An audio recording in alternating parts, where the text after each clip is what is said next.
Goodness, people, shadowy to one angry pagan. Now, call me an idealist, right? But is it really beyond the wits of everyone, of of the general public, of people in power, of more sensible people within power, to think of a way forward that does not actually rely on the antagonisms of the past, or at least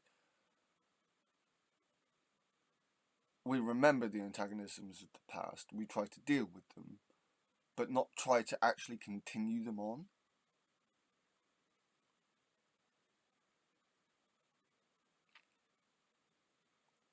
I get told I'm idealistic for having this point of view. Maybe it is, but I think it's going to be the only way we can move forward.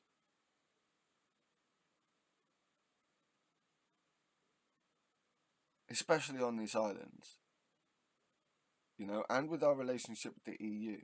We can't just base we can't just base our future relationship with the EU on what the Tories did. Don't get me wrong. We still have to build our reputation back, our international reputation back up. We have to still make ourselves look more. We have to make ourselves more trustworthy again. I get that, but we don't have to carry on like this in constant antagonism. Now, you might say this runs contrary to my thoughts on the Russia-Ukraine war. That's a different issue altogether. Russia started that bollocks, and now if NATO actually does get its ass into gear, then Russia will be paying for it, as it already is paying for it. But so is Ukraine. That's not just based on former antagonisms. That's like instigated antagonisms in the current day by Russia. Now, what I'm kind of talking about is, no, it's not just with Scotland. That's why I dragged the EU into the conversation as well. Because it's not just Scotland and Ireland, Northern Ireland and Wales, that I think that Westminster needs to have a reset of its relationship with these nations. And again, you can call me idealistic, but I don't think it's necessary to carry on with the antagonisms and mindsets of last century. Everything evolves. Mindsets can evolve if people will let them. If what's the right words here? If we're allowed to do so, we could actually progress instead of splitting up and making it so that and basing our futures on the antagonisms of the past. Making it so the people now, like my generation and Generation Z, have to pay for the evils of our parents and grandparents, and within their generations, the large amount of bigoted people within their age groups. Now, I'm not saying there aren't bigoted people within my age group and within Generation Z. Of course, there fucking are. But we tend to have a more egalitarian view on life, more liberal view on life. It's more liberal.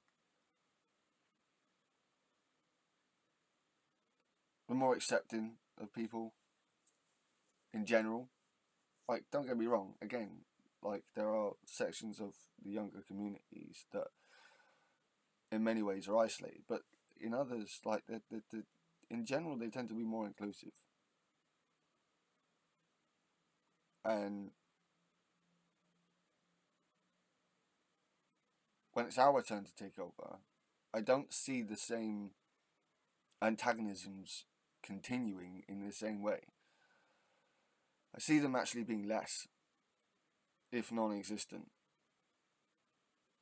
This superiority complex of the British, this jingoistic attitude, I don't see it so much in my generation or the generation under mine. So again, call me idealistic, but is it not possible for us to think of a way forward, think of solutions that don't just rely on the recriminations of the past?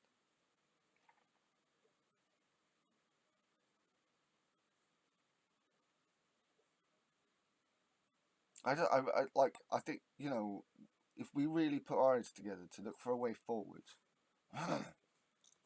that whilst looking at the past doesn't rely on its basis of its basis to be built from the antagonisms.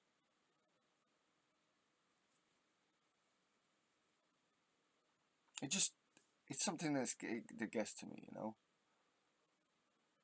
Let me know what you guys think. It's just something keeps going around in my head, and it just won't leave. It just won't leave. And I've had conversations with people younger than me about, you know, England's relationship with other countries, within the United Kingdom, within Europe, and the rest of the world. And most of them really don't care. They like meeting new people. They want to go to these places. My generation seems, and Generation Z seems to have come in at the wrong time, almost. Because people just aren't willing to listen to one another. Like, the Gen X is still not willing to listen to one another.